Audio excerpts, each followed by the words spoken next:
Birthday केकआ लानो हागौ नोंथांनि जिउ।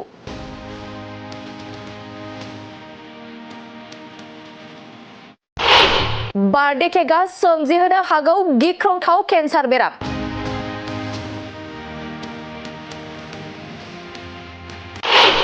बार्थडे केकआ नोंथांनि जिउ खहा खालामनो हागौ।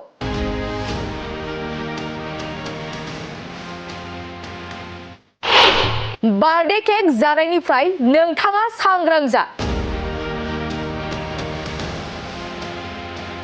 आर्टिफिशियेल बेक आरो केमिकेलफोरा जोबोद खहा गोनां। केकनि मोनसे बाहागोआव बिस गोनां जाग्रा गाबफोरखौ बाहायनाय जायो, जाय नोंथांनि जिउ खहा खालामनो हागौ। कर्नाटकनि जाग्रा आदार रैखाथि बिफानआ बावैसो मोनसे सांग्रांथि रादाब फोसावदों। केकआव बाहायनाय माखासे मुवाफोरा गिख्रंथाव केन्सार बेराम सोमजिहोयो।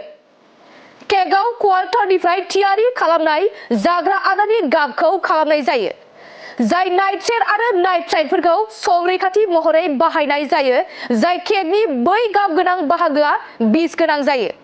नोंगौ, केकखौ स्टमक केन्सारनि मोनसे जाहोन महरै सिनायथि होनाय जादों। बेनि अनगायैबो, केकआव बेनजाइन बायदि गाबफोरखौ बाहायो आरो बांसिन बाङाइ बेसेननि जाग्रा आदारआ सावस्रिनि थाखाय खहा गोनां। गोबां हादोरफोरावबो बेफोरबायदि गाब गोनां केकफोरा बेन जाबाय होनना मिथिनो मोननाय जादों।